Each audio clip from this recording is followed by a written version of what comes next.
Alabados al Señor. Señor bendiga la iglesia. Pues leo la palabra del Señor en el nombre del Padre, del Hijo y del Espíritu Santo. Voy a Lucas 23:46. Entonces Jesús, clamando a gran voz, dijo: Padre, en tus manos encomiendo mi espíritu. Y habiendo dicho esto, expiró. Ahora paso al capítulo 19 de Juan 19:30. Cuando Jesús hubo tomado el vinagre, dijo: consumado es. Y habiendo inclinado la cabeza, entregó el espíritu. Entonces los judíos, por cuanto era la preparación de la Pascua, a fin de que los cuerpos no quedasen en la cruz en el día de reposo, pues aquel día de reposo era de gran solemnidad, rogaron a Pilato que les quebrasen las piernas y fuesen quitados de allí. Vinieron pues los soldados y quebraron las piernas al primero y asimismo al otro que había sido crucificado con él. Mas cuando llegaron a Jesús, como le vieron ya muerto, no le quebraron las piernas. Pero uno de los soldados le abrió el costado con una lanza y al instante salió sangre y agua. Ahora paso al libro de los Salmos. Salmo 31, verso 5. En tu mano encomiendo mi espíritu. Tú me has redimido, Jehová, Dios de verdad. Vengo al Nuevo Testamento y voy al libro de Filipenses. Epístola Paulina a los Filipenses, a la iglesia que se encontraba en Filipo. Filipenses 2, del 8 al 11. Dice la palabra aquí: y estando en la condición de hombre, se humilló a sí mismo, haciéndose obediente hasta la muerte, y muerte de cruz. Por lo cual Dios también le exaltó hasta lo sumo, y le dio un nombre que es sobre todo nombre, para que en el nombre de Jesús se doble toda rodilla de los que están en los cielos y en la tierra y debajo de la tierra. Y toda lengua confiese que Jesucristo es el Señor, para gloria de Dios Padre. Pues bien, de una manera particular, cuando voy al versículo 34 del Evangelio según San Juan, capítulo 19, versículo 34, dice sangre y agua. La medicina nos ha ayudado, nos ha traído conocimiento, nos ha traído luz. Y sabemos que el efecto de una agonía intensa y de larga duración es la producción de una secreción de linfa sin color o incolora dentro del pericardio. El pericardio es la membrana que envuelve el corazón. Esta linfa en muchos casos, en multitud de circunstancias, es considerablemente abundante. Por eso se habla de agua, sangre y agua. Voy al libro de Mateo 27. Evangelio según San Mateo. Alabado sea Jesucristo el Señor.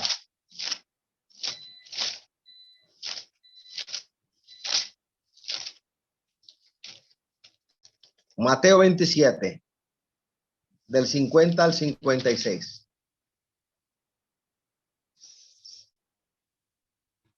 Mas Jesús, habiendo otra vez clamado a gran voz, entregó el espíritu. Y he aquí el velo del templo se rasgó en dos, de arriba a abajo, y la tierra tembló y las rocas se partieron, y se abrieron los sepulcros, y muchos cuerpos de santos que habían dormido se levantaron. Y saliendo de los sepulcros, después de la resurrección de él, vinieron a la santa ciudad y aparecieron a muchos. El centurión y los que estaban con él guardando a Jesús, visto el terremoto y las cosas que habían sido hechas, temieron en gran manera y dijeron: verdaderamente este era hijo de Dios. Estaban allí muchas mujeres mirando de lejos, las cuales habían seguido a Jesús desde Galilea, sirviéndole, entre las cuales estaban María Magdalena, María la madre de Jacobo y de José, y la madre de los hijos de Zebedeo. Alabado sea Jesucristo el Señor. Pues bien, la Biblia recoge estos portentosos hechos acerca de la resurrección. A la luz del versículo 51, Mateo 27, 51, allá hay una referencia directa al velo. El velo realmente no era de una sola tela, eran dos telas pegadas, recamadas, adornadas. El velo era grueso y bien elaborado y estaba colgando entre el lugar santo y el lugar santísimo. ¿Quién entraba al lugar santísimo? Nadie. Es decir, el velo excluía a todo hombre de la presencia de Dios. En la dispensación de la ley o dispensación en el pacto levítico, a la luz del pacto sinaítico, el camino al santuario todavía no estaba abierto. Aún permanecía cerrado. Solo el sumo sacerdote entraba allí en el día de expiación. Solamente el sumo sacerdote, solamente en el día nacional de expiación.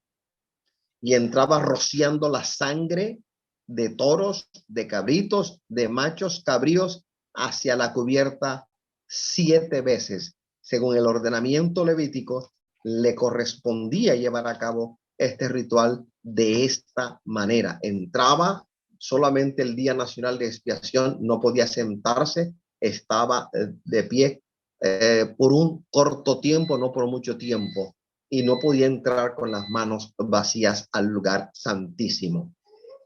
En un recipiente tenía la sangre del animalito sacrificado con anterioridad fuera del lugar santísimo, y con la sangre de ese animal sacrificado lo rociaba sobre el propiciatorio, la tapa del arca que estaba en el lugar santísimo. Voy al libro de Levíticos para corroboración de esta grande verdad. Levítico 16. Levítico 16, 14.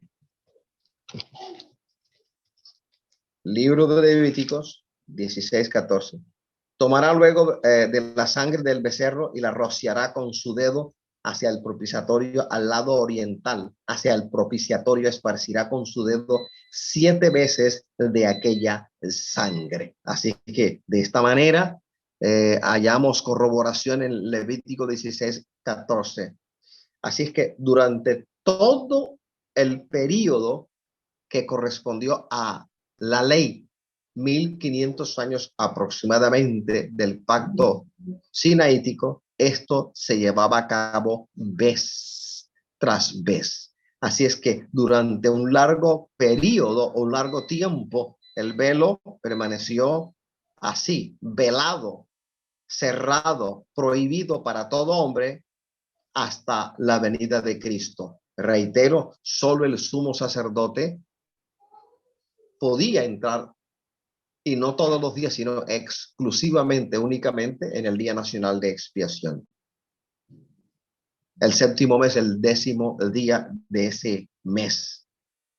Antes, la entrada al lugar santísimo era castigada con la muerte. Mire que el sumo sacerdote, cuando iba a entrar, era un día de gran solemnidad. ¿A qué día me refiero? Día Nacional de Expiación.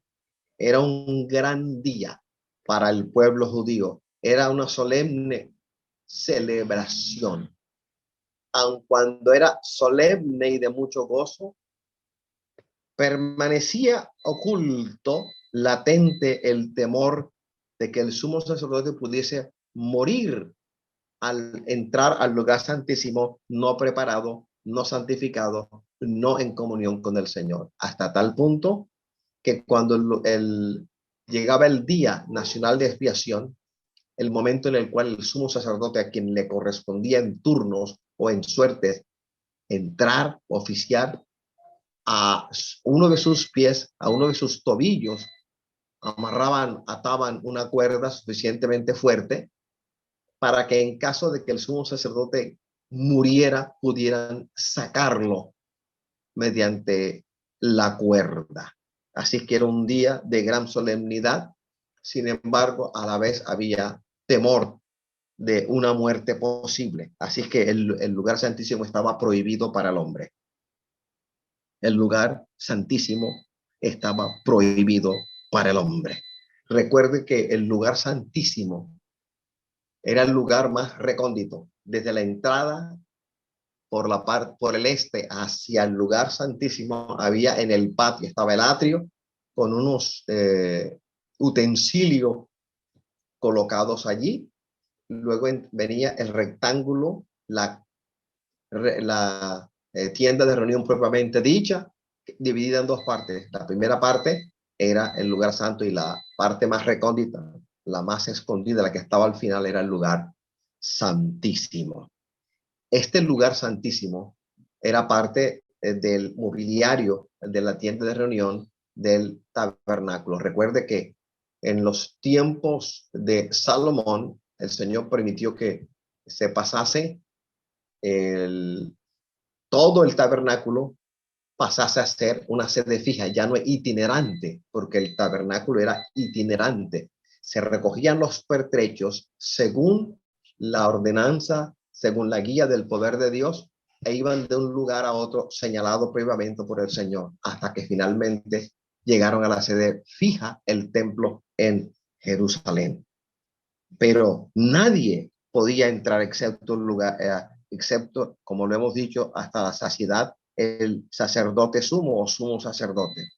Antes, durante la dispensación de la ley, la entrada al lugar santísimo era castigada con la muerte. Ahora que el lugar santísimo ha sido abierto por Cristo Jesús, el quedarse fuera significa muerte. El Señor lo abrió. El Señor fue el sacrificio, el cordero pascual, el ofrecido, el propio agente de su muerte. Él se ofreció como sumo sacerdote, se ofreció como el cordero pascual y murió. Y habiendo muerto y resucitado, él abrió la entrada para nosotros hasta el lugar santísimo. Por eso digo, antes, durante la dispensación de la ley, entrar significaba morir, entrar al lugar santísimo. Ahora quedarse afuera, porque todos los días nosotros podemos entrar, ya que somos templos del Espíritu Santo, ya que en nuestro espíritu humano regenerado mora el Espíritu Santo. Ahora tenemos acceso inmediato a la presencia misma de Dios a través de esta unión mística del cuerpo de Cristo con Cristo, de Cristo con el cuerpo de Cristo, la iglesia. Gracias te damos, Padre, por el sacrificio perfecto del Señor Jesucristo en la cruz del Calvario. Hoy lo recordamos. Hoy nos recuerdas que fue necesario que tú murieses en la cruel cruz para que nosotros hoy disfrutemos de la gloriosa libertad de la cual habla Pablo en el capítulo 5 de la epístola dirigida a los Gálatas. Antes la entrada al lugar santísimo era castigada con la muerte. Ahora, bajo la dispensación de la gracia divina, el quedarse fuera significa muerte. Entramos y nos quedamos allí, o nos quedamos afuera y nunca entramos, lo que significa muerte para nosotros. Según el versículo 52, ahora me refiero a los hechos de la resurrección de Cristo. Vea, la tierra tembló, hubo terremoto, un terremoto local que partió, hendió las rocas y abrió los sepulcros. Hubo una terrible conmoción. Imagínate una ciudad como Jerusalén, que no es plana, que está medio elevada, no es tan alto, pero está medio elevada. Las tumbas, los sepulcros no son como los de cualquier cementerio en nuestra ciudad, no. Como la topografía de la ciudad de Jerusalén nos enseña que todo no es plano, sino que medio inclinado, entonces los sepulcros estaban colocados en las laderas de ese monte o de esas colinas. Allí se enterraban, ahí se sepultaban y con rocas se tapaba la entrada para prohibir el acceso. Entonces, hubo terremoto, un terremoto local, no general, local. se movió la tierra hasta tal punto de que las rocas se partieron y se abrieron los sepulcros. Hubo una terrible conmoción. Y aún hoy, todavía hoy, se pueden ver las grietas extraordinarias de ese movimiento divino. A la luz del versículo 52 de Juan 19, aquí hay evidencia. Los santos dormidos, primera de Tesalonicenses 4:14, eran creyentes desde el tiempo del Antiguo Testamento, salieron como trofeos de su victoria sobre la tumba. Léase primera de Corintios 15:54. En el versículo 53 de este pasaje hay una evidencia innegable de la resurrección. Ahora bien, aun cuando de manera común y corriente, aún en la palabra, los términos revivir y resucitar se usan indistintamente o como sinónimos, de manera criteriosa, de manera más certera, entendemos que revivir no es lo mismo que resucitar. Bíblicamente hablando, resucitar implica algo distinto. Entonces decimos, esta resurrección de la cual dan evidencia los evangelios, el de Juan, por ejemplo, esta resurrección no fue la del hijo de la viuda de Naín. Él no resucitó, él no volvió a la vida en un cuerpo nuevo, espiritual, no volvió en soma neumático, no señor, él revivió y volvió a las mismas funciones vitales anteriores. Diferente a la de la hija de Jairo, ella murió, la niña murió, y por el poder de Jesucristo vuelve a la vida. Realmente no resucitó, revivió, volvió a las funciones en las cuales ella estaba viviendo. Es diferente a el caso de Lázaro. Lázaro no resucitó, Lázaro revivió, él no volvió a la vida en un cuerpo glorificado, en un cuerpo de luz, en un cuerpo espiritual. No volvió en soma neumático. ¿Y qué del hombre que tocó los huesos de Eliseo? Segunda de Reyes 13:21. Él no resucitó, él revivió. Así que estamos hablando de la verdad prometida desde el Antiguo Testamento y evidenciada, hecha verdad en Cristo Jesús. Ellos resucitaron, volvieron a la vida por un momento, se dejaron ver, Señor lo permitió, salieron como trofeos, victoriosos sobre la tumba, sobre la muerte. Volvieron a ser sido vistos porque los vieron para la terronera de muchos en Jerusalén. Volvieron muchos que habían sido muertos a que a lo mejor ellos conocían y volvieron y los vieron subieron como trofeo porque Cristo es el primogénito de los muertos, el prototocos, el primero en este orden nuevo llamado resurrección. Y los demás, ese ramillete, los que estaban en el seno de Abraham, fueron arrancados de ese lugar y llevados a lo profundo del espacio, al paraíso, a la gloria de Dios, a la bienaventurada presencia del Dios único y verdadero. Alabado sea Jesucristo el Señor. Esta resurrección es diferente. A esta resurrección el Señor nos ha llamado. La iglesia tiene la promesa en virtud del rapto de la iglesia, del arrebatamiento de su parusia, de su manifestación gloriosa. La iglesia tiene el llamamiento a resucitar, no a revivir, a resucitar. Así que la iglesia es librada de los juicios de la gran tribulación, que es un tiempo escatológico, mediante resurrección, mediante transformación y mediante traslado a la gloria eterna, a la gozosísima presencia del único y verdadero Dios. Alabado sea el Señor. Voy a leer otro pasaje. Voy a Juan, Evangelio según San Juan. Juan 10:18. Nadie me la quita, sino que yo de mí mismo la pongo. tengo poder para ponerla y tengo poder para volverla a tomar. Este mandamiento recibí de mi Padre. Está hablando de la resurrección del Señor, del poder. Él vino a la tierra cumpliendo los requisitos de que el único que podía redimir al hombre era un pariente redentor. Él se hizo Goel, término hebreo que significa pariente redentor. Compartió nuestra naturaleza, mas no el pecado. Cumplió de esta manera la ley. Y de esa manera, como representante enviado del Padre Eterno, llegó a la tierra, compartió nuestra filiación humana y en calidad de Dios, hombre, Dios, él murió y su muerte expiatoria y el derramamiento de su preciosísima sangre fue acepto por el Padre Eterno. Alabado sea el Señor. Mateo, voy a Mateo, ahora voy al Evangelio según San Mateo. Gracias, Padre, por revelarte a nosotros, por revelarte a la iglesia, por revelarte a nuestra vida, por tu Espíritu Santo. Mateo 28, 18.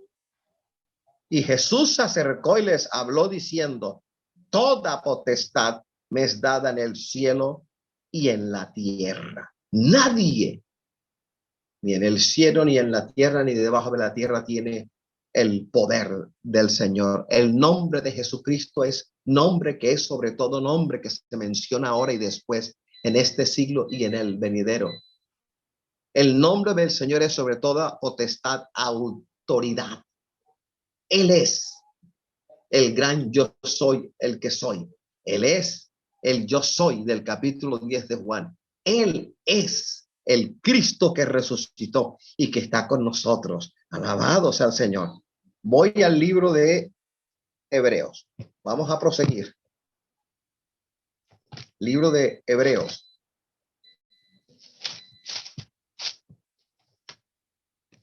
Gracias, mi Rey, por tu palabra. Aleluya. Grande es Dios. Bueno es Dios. Hebreos 12:2 dice: puestos los ojos en Jesús, el autor y consumador de la fe, el cual por el gozo puesto delante de él sufrió la cruz, menospreciando el oprobio, y se sentó a la diestra del trono de Dios. Considerad a aquel que sufrió tal contradicción de pecadores contra sí mismo, para que vuestro ánimo no se canse hasta desmayar, porque aún no hemos resistido hasta la sangre, combatiendo contra el pecado. Alabados al Señor. Y habéis ya olvidado la exhortación que como hijos se os dirige diciendo: hijo mío, no menosprecies la disciplina del Señor, ni desmayes cuando eres reprendido por él, porque el Señor al que ama disciplina y azota a todo aquel que recibe por hijo. Si soportáis la disciplina, Dios os trata como a hijos, porque ¿qué hijo es aquel a quien el Padre no disciplina? Alabado sea el Señor. Aquí hay un término, dice autor. Arquegos es en los manuscritos en griego. Arquegos, que aparece como príncipe en Hechos 5:31, o Hechos, príncipe, jefe, y como autor aquí, autor. El término es arquegos. Eso es Cristo. Él es príncipe de paz. Él es el jefe. Él es el autor y consumador de la fe. Es decir, la fe es un don que Él nos ha dado a nosotros. Por eso nosotros, por muy grande que sea la fe, no podemos jactarnos en su presencia, porque en última instancia la fe no la compraste, no la heredaste, no la alquilaste, no la arrendaste. Es un don de Dios dado a nosotros para que a través de este vehículo, a través de este don, tengamos acceso a lo profundo de la gloria, a lo profundo de la verdad, a lo profundo de la sabiduría del único y verdadero Dios. La palabra consumador es teleiotes realmente, teleiotes, como aparece en Hebreos 12:2. El asunto es que en Hebreos 12:2 tenemos dos términos: autor, arquegos, y consumador, teleiotes. El término teleiotes proviene o está relacionado con el verbo teleo, que significa acabar algo, llevar algo a su fin, cumplirlo, llevarlo a cabo. Alabados al Señor. Y a la vez, otro término relacionado con teleiotes es telos, que significa fin, que significa llevar algo a plenitud, como lo hizo Cristo en la cruz del Calvario, como lo hemos leído al final de este sacrificio cruento de nuestro amado Señor. Él dijo, consumado es, tetelestai, que significaría, lo he cumplido, lo he llevado, lo he traído a término, lo he llevado a plenitud. El propósito que el Señor tenía al haber venido a la tierra, lo cumplió a plenitud, en un 100% lo cumplió con la muerte, con su muerte expiatoria. Cruel muerte. Alabado sea el Señor. Murió como bandido, murió como forajido, murió como ladrón, no siendo pecador, nunca habiendo pecado. Compartió nuestra naturaleza, no pecó. Alabado sea el Señor. Yo no sé si usted, pero cuando yo leo estas páginas, mi corazón es conmovido profundamente porque entiendo, no intelectualmente, sino que mi corazón entiende, comprende esta gran verdad de que no mereciendo la salvación, no habiendo buscado la salvación, el Señor en día de salvación se acordó de ti y se acordó de mí y fue llamado a misericordia y por amor de su nombre, por el puro afecto de su voluntad, envió al Espíritu Santo a nuestra vida. Hoy disfrutamos de una hermosísima comunión con el Señor, comunión en medio de la cual y en virtud de la cual el Señor está llamando a su iglesia a una mayor entrega, a una mayor búsqueda, a un mayor y mejor servicio, no guardándonos nada, sino entregándole la propia vida a él, que él haga con nuestra vida lo que él desea, porque si hay alguien que sabe qué hacer es el Señor. A él no hay que enseñarle, no hay que instruirle. Somos nosotros los que urgentemente necesitamos su instrucción, los que de manera urgente necesitamos su guía a través del Espíritu Santo. Vuelvo a Hebreos 12:2. Estamos en el libro de Dios. Lo vuelvo a leer. Hebreos 12:2. Puesto los ojos en Jesús, el autor y consumador de la fe, el cual por el gozo puesto delante de él sufrió la cruz, menospreciando lo oprobio, y se sentó a la diestra del trono de Dios. Paso también a Hebreos 2:10. Porque convenía a aquel cuya causa son todas las cosas, porque convenía a aquel por cuya causa son todas las cosas y por quien todas las cosas subsisten, que habiendo de llevar muchos hijos a la gloria, perfeccionase por aflicciones al autor de la salvación de ellos. Mi alma te alaba, mi alma te bendice, Padre. Prosigo al blanco entonces en esta mañana. Alabado sea Jesucristo el Señor. Voy al libro de los Hechos de los Apóstoles. Gracias, Señor. Hechos de los Apóstoles. Capítulo 3, versículo 15. Y matasteis al autor de la vida, Arquegos, a quien Dios ha resucitado de los muertos, de lo cual nosotros somos testigos. Declaración y ministración apostólica. Alabado sea Jesucristo el Señor. Entonces, ¿quién va delante de nosotros como originador, como la fuente de nuestra fe y la cabeza cuyo ejemplo debemos siempre seguir? ¿Quién va delante de nosotros? ¿Quién nos ha mostrado el camino? ¿Quién ha señalado? ¿Quién abrió la puerta de la salvación como originador, como creador, como gestor, como la fuente de la fe que hay en nosotros y como la cabeza, como el capitán de la salvación, como el príncipe de la vida? Jesucristo mismo. El ejemplo de él debemos seguir siempre. La palabra en griego es perfeccionador y en referencia a Hebreos 11:40. Vuelvo a Hebreos 11:40. Hebreos 11:40 dice, proveyendo Dios alguna cosa mejor para nosotros, para que no fuesen ellos perfeccionados aparte de nosotros. Hablando de judíos y hablando de gentiles. Bendito seas ahora y por siempre, mi Padre eterno. En griego, la palabra perfeccionador es referencia a este versículo de Hebreos 11:40. Lo vuelvo a leer, proveyendo Dios alguna cosa mejor para nosotros, para que no fuesen ellos perfeccionados aparte de nosotros. Entonces, el término perfeccionador, el sustantivo perfeccionador, en referencia a Hebreos 11:40, ¿de qué nos habla? Habla de su fe, la fe del Señor, porque él es el originador. La fe como don, eso le pertenece al Señor. Su fe, no la nuestra. Ahora vamos a Efesios. Tenga la gentileza, hermano que me escucha, de abrir la Biblia en Efesios capítulo 2. Una cita bastante conocida, a la cual nos hemos referido en multitud de veces. Efesios 2, versículos 8 y 9. Porque por gracia sois salvos por medio de la fe.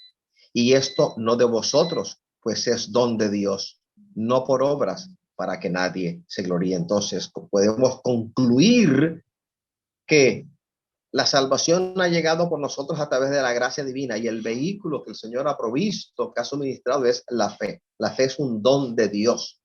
La fe no se compra, la fe no se alquila, la fe no se condona, la fe no se hereda, es un don divino. Por eso dice, y esto no de vosotros, pues es don de Dios. Y no es por hacer, sino por aceptar a Jesucristo como el Hijo de Dios, como nuestro Salvador, como nuestro Goel. La fe entonces es el instrumento o el medio por el cual o en virtud del cual tú y yo hemos alcanzado la bendición de Dios. El efecto del poder de resurrección de Cristo. Mira hasta dónde ha traído, hasta dónde nos ha traído o qué ha traído a nuestra vida el efecto del poder de la resurrección de Cristo, porque Cristo resucitó de entre los muertos. El poder que operó en Cristo resucitándolo de entre los muertos sigue operando en la iglesia fiel, en la iglesia que le sirve devotamente, en los fieles hermanos que no ceden ante el avance de las tinieblas ni ante los rumores del mundo, sino que prosiguen al blanco. Alabado sea el Señor. Voy al libro de la epístola de los Filipenses una vez más. Filipenses 3:10. A fin de conocerle y el poder de su resurrección y la participación de sus padecimientos, llegando a ser semejante a él en su muerte. Eso habla Pablo y de paso nos involucra en esto porque al igual que Pablo, nosotros somos miembros del cuerpo de Cristo. Voy a Efesios 1, epístola de los Efesios 1, versículos 19 y 20. Porque sé que por vuestra oración y la suministración del Espíritu de Jesucristo, esto resultará en mi liberación, conforme a mi anhelo y esperanza de que en nada seré avergonzado, antes bien con toda confianza, como siempre, ahora también será magnificado Cristo en mi cuerpo y por vida o por muerte. Pero eso decía el corito viejo, que somos del Señor, o sea que vivamos, o sea que muramos, somos del Señor, como lo dice la palabra, como lo cantábamos, como se solía cantar con devoción hace ya varias décadas. Somos del Señor, o sea que muramos, o sea que vivamos, le pertenecemos al Señor. Aleluya. Vamos al libro de Colosenses. Epístola a los Colosenses, epístola a la iglesia que estaba en Colosa, 2:12, sepultados con él en el bautismo, en el cual fuisteis también resucitados con él mediante la fe en el poder de Dios que le levantó de entre los muertos. Aquí una clara alusión al capítulo 6 de Romanos. Doy mi ejemplo. Un 10 de mayo de 1986 fui bautizado en el lago del Cisne, en aguas. Acudí a esa cita no porque nadie me hubiese estado tomando por la corbata, por la solapa y obligándome, sino que en una escuela dominical yo escuchaba al pastor decir: y ahora los que van a tomar clases bautismales pasen al fondo con la hermana fulanita de tal. Yo escuché eso y mi corazón saltó. Al siguiente domingo volví a escuchar eso y me dijeron: ve, levántate, ve, levántate. Así que fui allá y ya se sorprendieron: hermano, ¿usted va a tomar clase bautismal? Y sí, para eso estoy aquí. El día del bautismo, ese día, esa fecha que le acabo de decir, cuando en agua, el pastor y el copastor me tomaron de los brazos y me dijeron: bajo el peso de tu propia confesión, te bautizo en el nombre del Padre, del Hijo y del Espíritu Santo. Yo lo hice por fe. Así que no fui remojado, no, fui bautizado porque acudí a ese mandamiento, a esa ordenanza bíblica en fe. Así que, así como Cristo fue sepultado, como yo acudí a mi bautismo en fe, lleno de fe, cuando me sepultaron, cuando me metieron en el agua, allí yo participé de su sepultura mediante mi fe.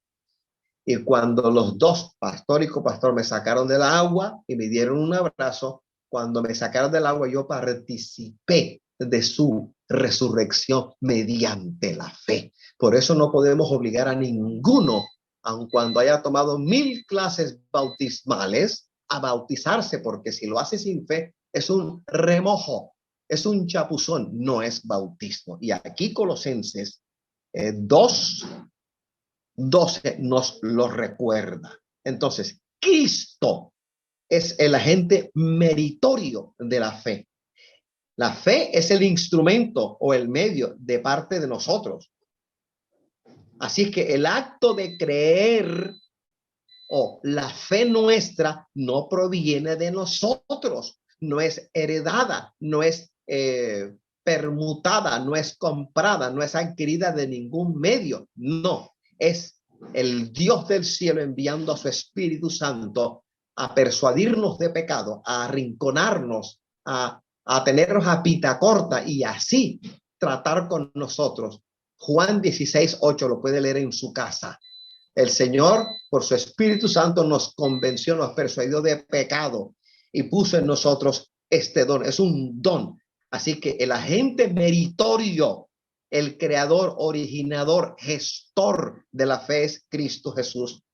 Y este medio, este instrumento, alabados al Señor, este don o este presente o esta dádiva es dada a nosotros, pero no proviene de nosotros, proviene del Dios del cielo y de la tierra. Aún en esto el Señor ha sido absolutamente maravilloso, que no teniendo fe la ha puesto en nosotros, nos ha dado este don para que a través de este don ejercitemos nuestra coinonía con el Señor.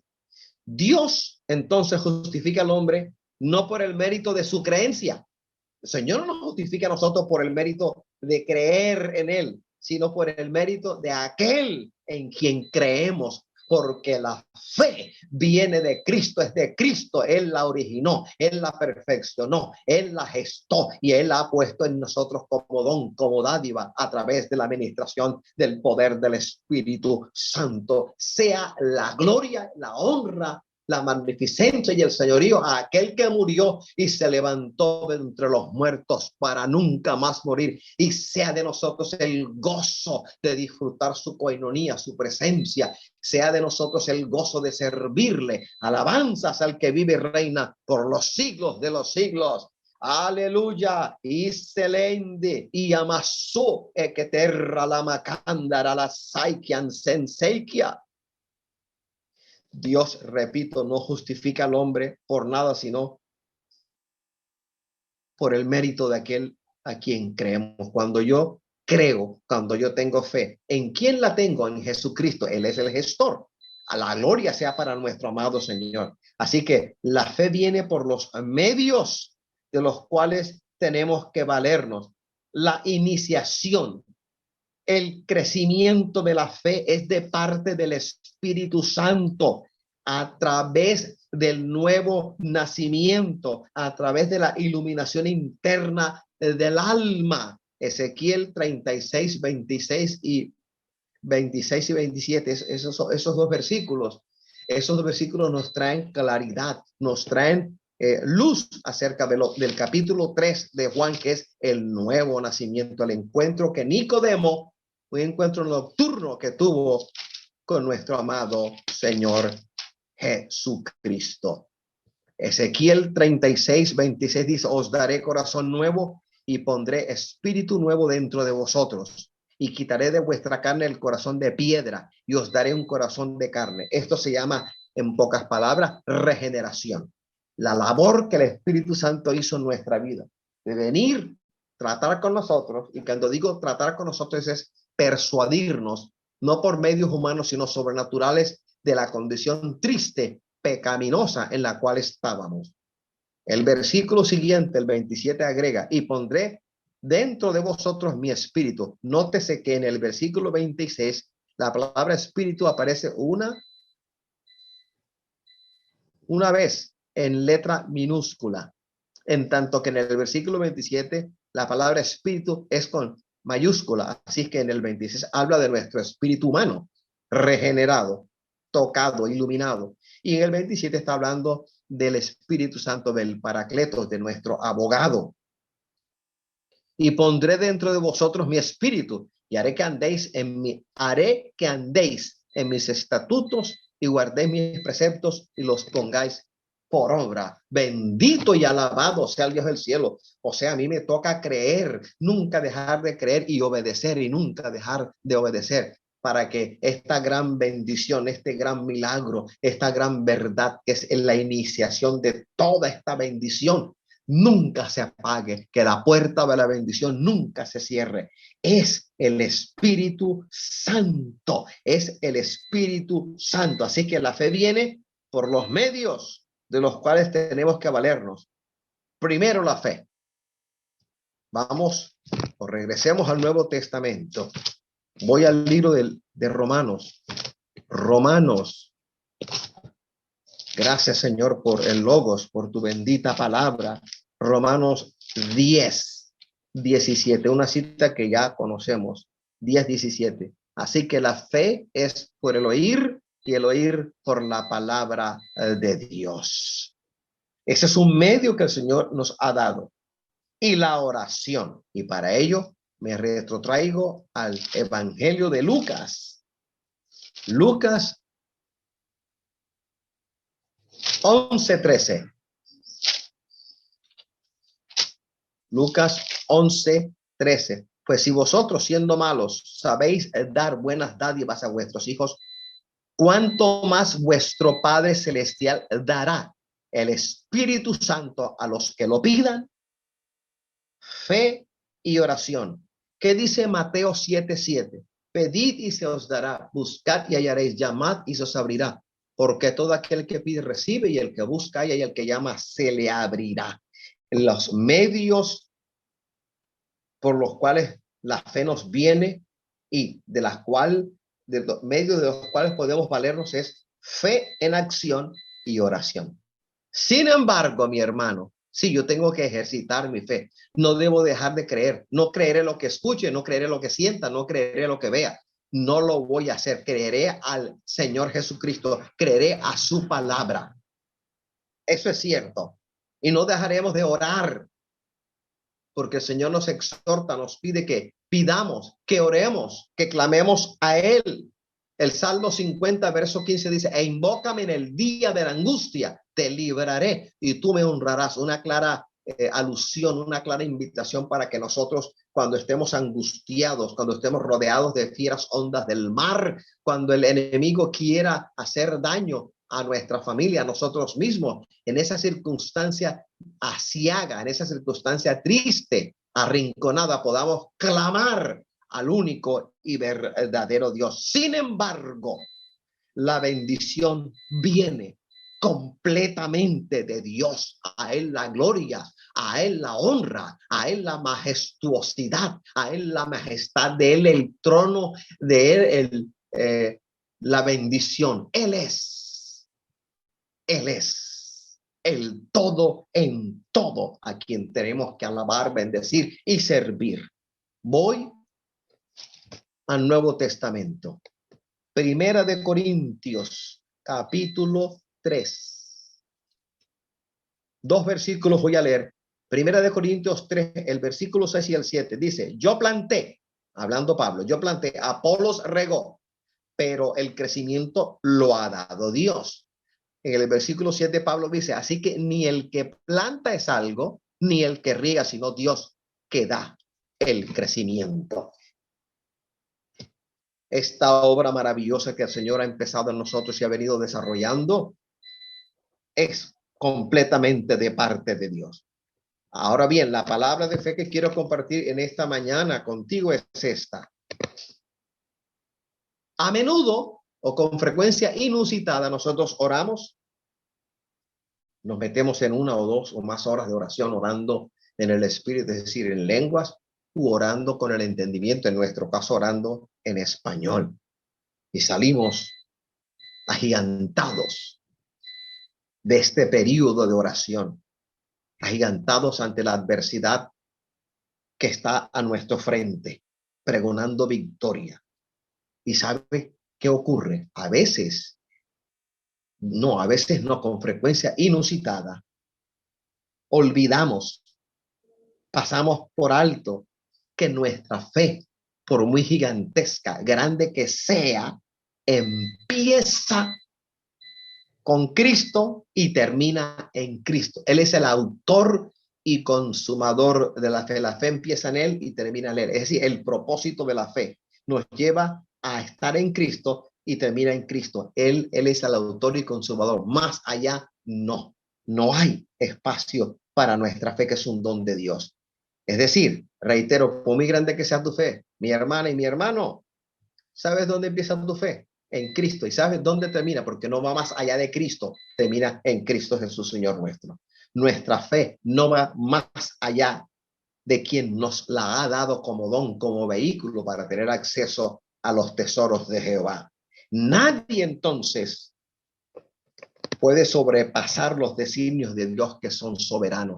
¿Podemos acaso nosotros ir más allá del autor y consumador de nuestra fe? Y la rotunda respuesta bíblica o escritural es no. No podemos. No podemos. No podemos. Nuestra fe nunca sobrepasa los designios de Dios, que son soberanos. Recuerdo el pasaje en el cual David, habiendo pecado con Betsabé, la esposa de Urías Eteo, la única oveja de Urías Eteo, habiendo pecado de esa relación pecaminosa, vino un bebé y nació muerto. Y David ayunó una semana y oró y clamó para que Dios le diera la vida. Pero la oración de David no fue más allá de los designios de Dios. Y el designio de Dios fue arrancar la vida a esta criatura. Alabado sea el Señor. En pocas palabras, nosotros proponemos, pero Dios dispone. Señor, yo quiero predicar tu palabra en Asia, si Dios te lo permite. Señor, yo quiero predicar la palabra en Barranquilla, si Dios te lo permite. Señor, permíteme ir a las naciones del este, del Medio Oriente, si el Señor te lo permite. Señor, permíteme aquello, permíteme aquello. Debe haber fe en nosotros, porque si oramos sin fe, perdemos el tiempo. El elemento de la fe tiene que estar presente siempre en toda oración nuestra, en toda plegaria. Lo que te quiero decir es que ten en cuenta, admite la gran verdad bíblica doctrinal de que la fe nuestra nunca va más allá de quien nos la ha dado. que nosotros proponemos con nuestra oración, con nuestra plegaria, mas Dios dispone. Por eso es necesario, para no entrar en contradicción, en contienda con nuestro propio Dios, orar guiados por el Espíritu Santo. Debemos leer una vez más el capítulo 8 del libro de Romanos acerca de la guía que el Espíritu Santo nos da en cuanto a cómo orar como conviene. Hay cosas que no conviene y hemos orado, y hay cosas que el Señor nunca va a responder. Hay oraciones que el Señor no va a responder porque Él es soberano. ¿Significa entonces que voy a dejar de orar? No, sí, al contrario, seguiré orando, pero procuraré descubrir a través de la guía perfecta del Espíritu Santo, saber por qué cosas orar y cómo orar, porque de esta manera redimo el tiempo y procedo de manera sabia. Así que el hombre propone, Dios dispone. La iglesia propone, Dios dispone. Tú y yo proponemos a través de nuestra oración, de nuestra plegaria, de nuestra rogativa, de nuestro ruego, pero Dios dispone. A veces la respuesta de Dios, mis hermanos en Cristo, no llega cuando la esperamos, ni tampoco llega tal cual la deseamos, porque aquí entonces somos confrontados. Creer lo que vemos o creerle al que no vemos. Creer lo que vemos o creerle al que no vemos. Vamos, voy al Antiguo Testamento. Alabado sea Jesucristo el Señor. Gracias, Padre.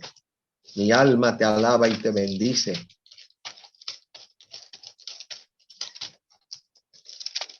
Gracias, mi Rey.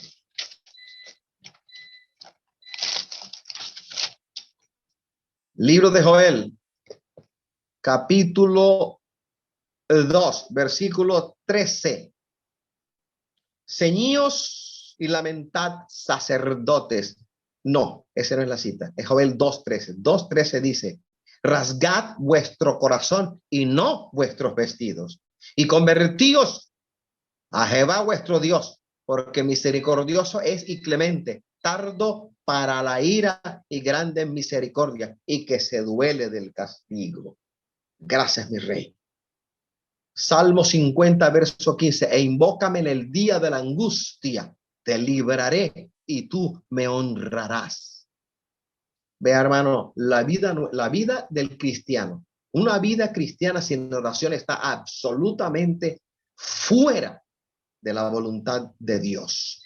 Poca oración, poco poder divino, poca oración, poca presencia divina en nosotros.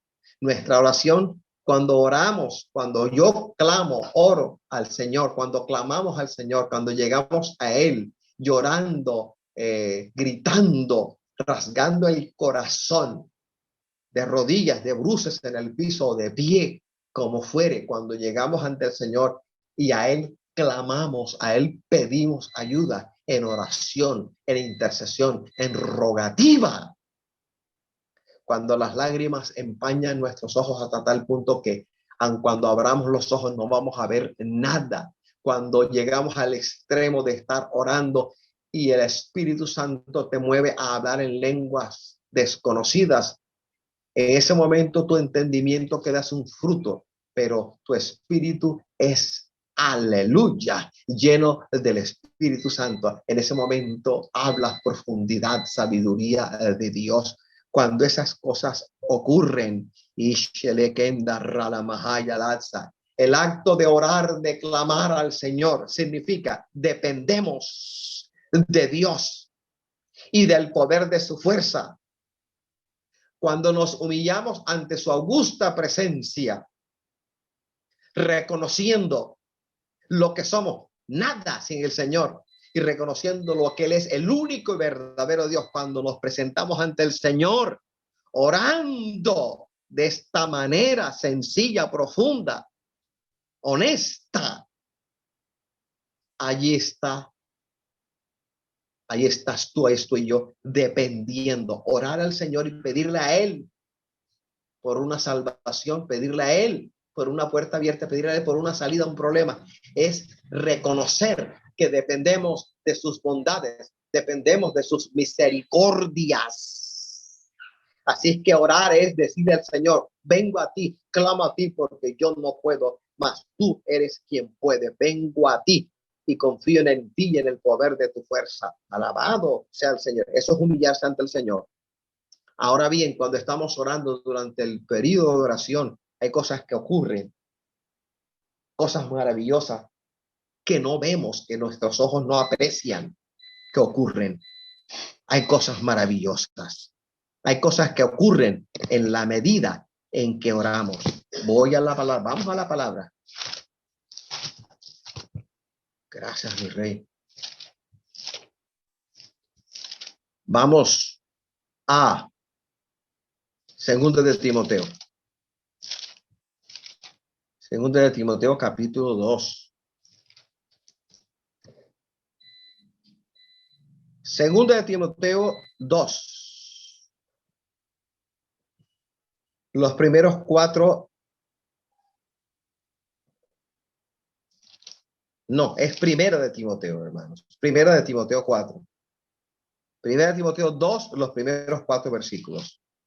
Exhorto ante todo a que se hagan rogativas, oraciones, peticiones y acciones de gracias por todos los hombres, por los reyes y por todos los que están en eminencia, para que vivamos quieta y reposadamente en toda piedad y honestidad, porque esto es bueno y agradable delante de Dios nuestro Salvador, el cual quiere que todos los hombres sean salvos y vengan al conocimiento de la verdad. Orar en todas las maneras, orar en todas las formas. Esta cita de primera de Timoteo, capítulo 2, los primeros 4 versículos, de manera práctica, de manera sencilla, al ver la acumulación de términos, oraciones, rogativas, oraciones, peticiones, acciones de gracias, es una invitación que el Espíritu Santo nos hace a orar en todas las formas posibles, a orar de todas las maneras posibles, a orar por nosotros, presentar nuestra petición al Señor, orar por los demás, intercediendo por ellos, rogar por dificultades, rogar por la iglesia, rogar por nuestra ciudad, rogar por nuestro país, rogar por la paz de Jerusalén, orar, clamar y también la acción de gracias, que es otra forma de oración que a veces olvidamos, sobre todo cuando vamos a comer algo, que engullimos y pasamos por alto el dar gracias al Señor por la salud para comer y por la comida que tenemos. Gracias, Padre. Hay cosas que ocurren en la medida en que oramos. Hay oraciones de respuesta inmediata también. No todas las oraciones son de respuesta inmediata. Hay algunas que sí lo son. ¿Y de quién depende eso? No de ti, porque tú propones y Dios dispone. Voy al libro de Isaías. Isaías 65, 24. Mira lo que dice. Y antes que clamen, responderé yo. Mientras aún hablan, yo habré oído. Hay oraciones de respuesta inmediata, pero todas no ocurren de esta manera. Ahora la pregunta es esta. El tiempo entre nuestra oración y la respuesta de Dios realmente no es ciencia exacta. Ay, hermano, y el Señor ha respondido, no, hermano, le falta orar más. No depende de que el hermano ore más u ore menos. Depende de que el hermano haya orado lo que haya orado, el tiempo que haya orado y haya creído y esté de pie en su fe que el Señor le va a manifestar. En el tiempo entre la oración nuestra y la respuesta de Dios no es ciencia exacta, no lo es. Puede durar un segundo, puede ocurrir antes de abrir la boca para orar, puede ocurrir dentro de un mes, dentro de 3 años, dentro de 30 o más años, según el Señor lo disponga. Nosotros proponemos, el Señor dispone. Gracias, mi rey. Aleluya. Mi alma te alaba, mi alma te bendice. Tan solo el Señor nos ordena, nos pide, nos exhorta a orar sin cesar. Su respuesta, eso es asunto de Él. Yo debo creer en la justicia de la oración que estoy llevando a cabo. Debo creer que Él es justo y que estoy pidiendo por cosas que están dentro del rango de su voluntad. Alabado sea el Señor. Mi alma te alaba, mi alma te bendice. Aleluya. Se nos exhorta a orar sin cesar. Ahora bien, hermano, ¿con qué actitud debemos presentarnos ante el Señor con nuestra petición? humillados bajo la poderosa mano del Señor. Nuestra humillación es el genuino reconocimiento de nuestra debilidad, de nuestra pequeñez, de nuestra ignorancia, y a la vez es nuestra rogativa por sus milagros, por sus prodigios, por sus hazañas, por sus maravillas, por sus liberaciones, por sus provisiones. Andar con Dios demanda de nosotros oración. Para poder yo andar con Dios, debo orar, debo llevar a cabo vigilancia, ser atalaya. Ezequiel 3 y Ezequiel 33. Atalayar la manifestación del poder de Dios. El andar con Dios de nosotros demanda comunión íntima. ¿Qué comunión? Si yo no tengo comunión íntima con mi Señor, ¿cómo me va a responder el Señor si estoy separado de Él? Andar con Dios demanda de mí que sea humilde ante el Señor.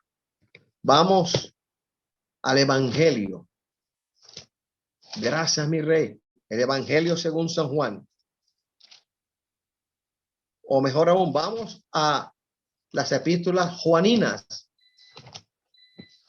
Vamos a Primera de Juan 2:6. El que dice que permanece en él debe andar como él anduvo. ¿Cómo anduvo Cristo? Sirviendo. ¿Cómo andamos nosotros? Buena pregunta. El que dice que permanece en él, en Cristo, debe andar como él anduvo. Ahora voy al Antiguo Testamento.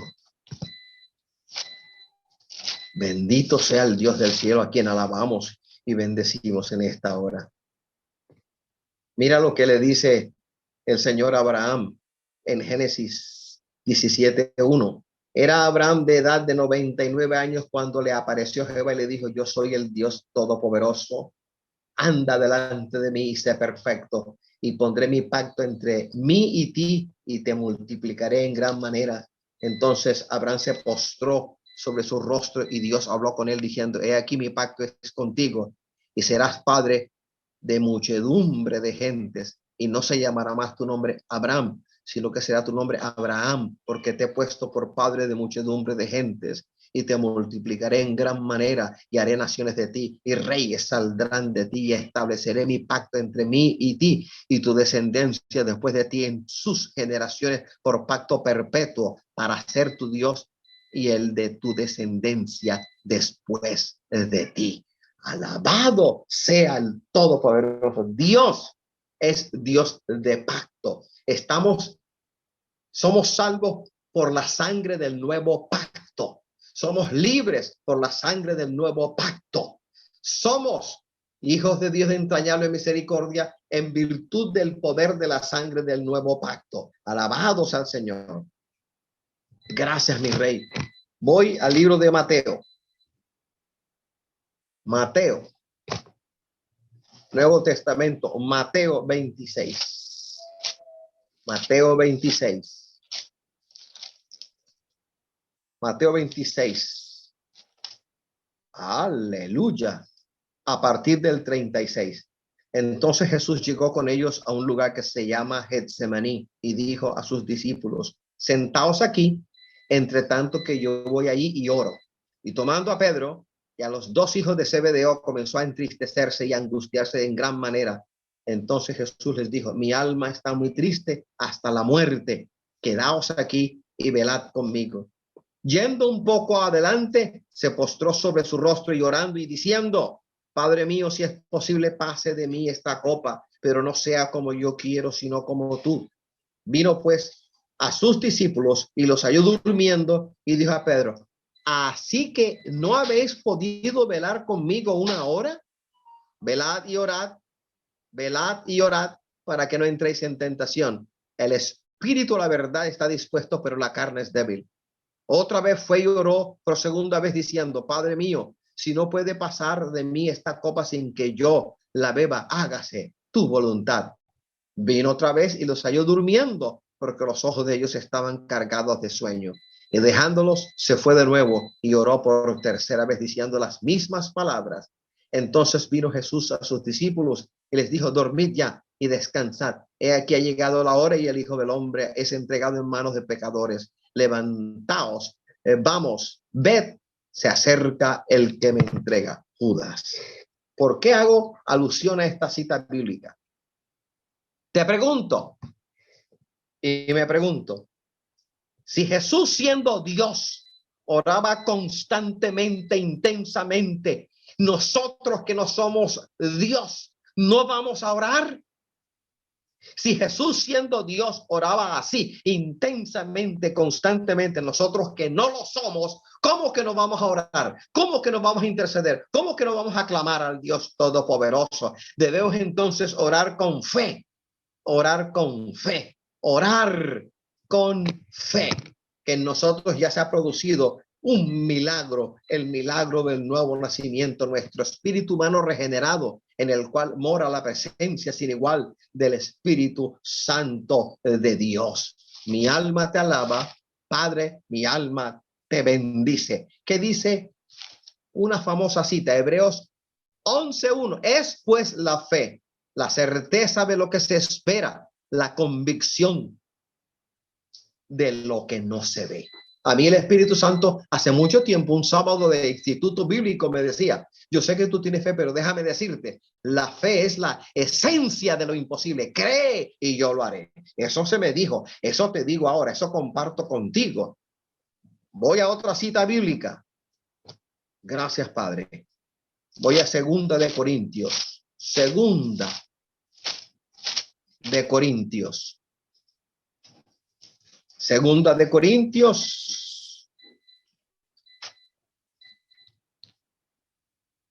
5:7. Dice: porque por fe andamos, no por vista. Pobre de nosotros, dignos de gran misericordia, si nosotros tenemos que ver para poder creer. Primero creemos y luego la fe se atreve a creer, a confiar, a declarar la victoria, y luego el oído oirá, y luego el ojo verá, y luego los demás entenderán la bendita gloria del Señor derramada en todo nuestro ser. Alabado sea el Señor. Nuestra fe tiene como cimiento el poder de Dios y no nuestra sabiduría. El fundamento, el cimiento, el piso de nuestra fe es el poder de Dios. Alabado sea el Señor. Voy al Evangelio según San Juan. Evangelio según San Juan. Gracias, mi Dios. Juan 14:12 dice: de cierto os digo, el que en mí cree, las obras que yo hago, él las hará también, y aún mayores hará, porque yo voy al Padre. Semejante grande y terrible promesa para el que cree. 14:12 de Juan: de cierto os digo, el que en mí cree, el que en mí cree, el que en mí cree, las obras que yo hago, él las hará también, y aún mayores hará, porque yo voy al Padre. Bendito seas ahora y por siempre. Voy a otra cita bíblica. Voy al libro a la epístola de Primera de Corintios. Primera de Corintios, capítulo 2. Voy a leer desde el versículo 1. Primera de Corintios 2, del 1 hasta el 5. Así que, hermanos, cuando fui a vosotros para anunciaros el testimonio de Dios, no fui con excelencia de palabras o de sabiduría, pues me propuse no saber entre vosotros cosa alguna, sino a Jesucristo y a este crucificado. Y estuve entre vosotros con debilidad y mucho temor y temblor. Y ni mi palabra ni mi predicación fue con palabras persuasivas de humana sabiduría, sino con demostración del Espíritu y de poder, para que vuestra fe no esté fundada en la sabiduría de los hombres, sino en el poder de Dios. Padre, en esta hora del día, de este primer día de semana, te doy gracias por la iglesia Restaurando el Tabernáculo. La concebiste, la creaste, la anticipaste y nos has puesto en ella. Ayamasa makahandi etsaikia. Shalamaria mandele etsaya. Hoy te doy gracias por los milagros que ya has obrado. He aquí que el Señor ha abierto puertas que nadie las podrá cerrar. La primera puerta abrió la segunda está abriendo la tercera abrirá la cuarta y así sucesivamente. De tal manera que todas las palabras que tú has hablado, Padre, se cumplirán. Todas las palabras que has hablado a favor de esta iglesia, que son de paz, de prosperidad espiritual y física, de bendición, de salvación, de sanidad, de liberación, se cumplirán. Lo has dicho, lo harás.